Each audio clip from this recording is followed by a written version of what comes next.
I'm going to be honest with you, and you're not going to like it. Your designs, they suck. I'm serious. Listen, if you're just getting started or been in business a couple of years, it's very likely that most of your designs are crap. And the sad part is, no one's going to tell you this. Well, except for me, of course. But that's because I actually want you to succeed. I'm not here to sugarcoat things. I'm not going to pat you on the back, give you an ice cream cone, and tell you, go get 'em, Tiger. I'm here to be straight with you. I want you to learn from my past mistakes. Learning from other people's failures that are in the same industry as you is how your business succeeds at a much faster rate. That's what a mentor is.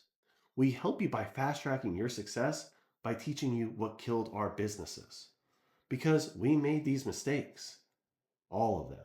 And instead of focusing on the negatives that brought us down, we push you to focus on the positives, which is what I'm here to do. I'm going to tell you all the wrongs I did and then tell you how to actually turn this around so you can make some money. So, with that said, let's talk about those crappy designs. We as sellers don't know what a consumer wants. Hell, half the time we don't even know what we want. If I ask you right now, what's for dinner? How many of you just stared at the screen and went blank? Probably a few of you out there. And that's just us as humans. We're indecisive. We don't know what we want at all times, which is why most online sales are impulse buys. We go online, we browse, look around aimlessly at stuff, and then randomly, bam, something smacks us right in the face. It makes us immediately go from wanting something to needing that item on the screen. We then hurry up and grab our credit card, check out before we lose that deal, or whatever reason and excuse we give ourselves. So, what does this have to do with success? Everything. See, just because you create something doesn't mean people have to like it or purchase it. That's all in our head. It's an ego thing. And trust me, I've been there. You spend hours designing something for it just not to sell.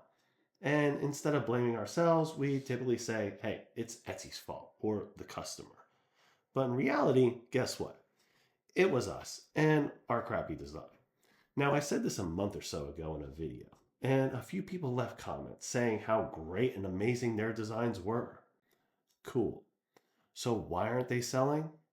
I told them to email me and I'll post them online for real verdicts. Of course, no one took me up on that.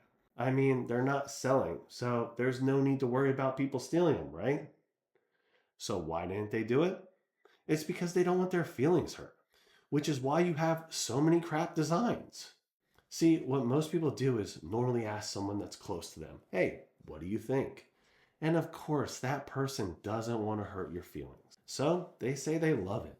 They praise you for it, tell you how amazing your products and designs are. And now you have it in your head, hey, you have a winner.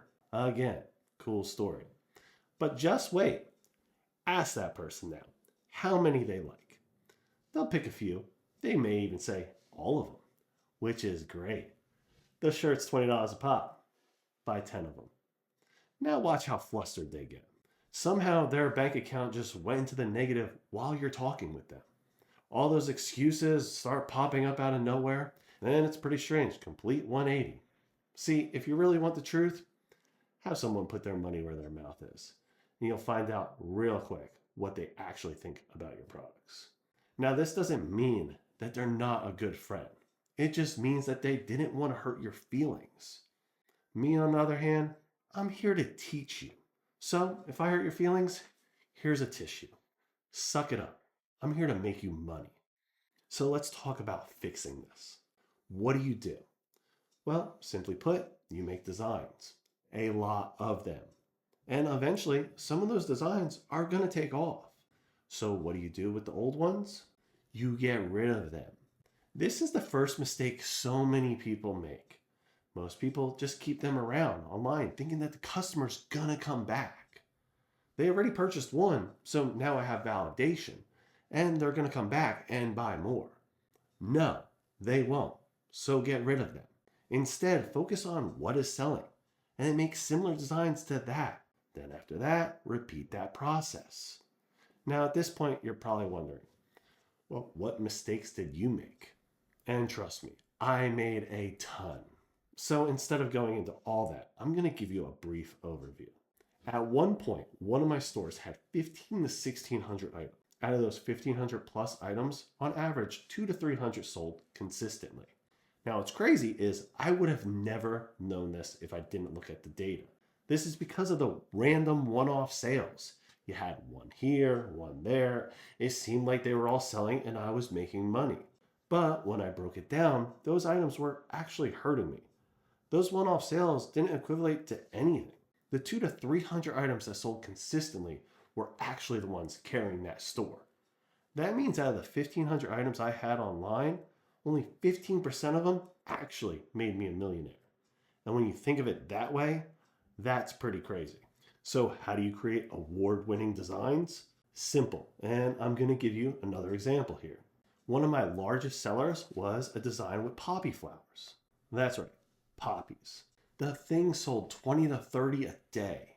Keeping stock of it was just a task in itself. So, seeing the success of this and learning from the data, what did I do? I made more of that design.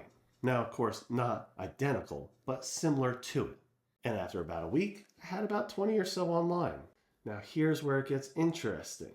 After 3 months, only one of them actually took off. That means the other 19 flopped. But here's the positive, one took off, meaning I went from 20 to 30 sales a day now to roughly 50 with the two designs. So, what I do with the other ones? Archive them. They're not needed, they're just taking up space. Now, immediately, you might be thinking, well, how many did the 19 sell? And can't really remember exactly how much, but for this video, let's just say 100 in a month, 3 a day. You may think, hey, that's great, but that's what's holding you back. 3 is not 50. Those other 19 designs will never have the same success.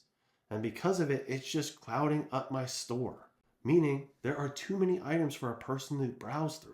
And because they can't find what they want and, they're overwhelmed, guess what they do? They leave. And that is not good. So you just get rid of the dead weight. Make the options simple. Keep the winners. Get rid of the losers. It's kind of like dating.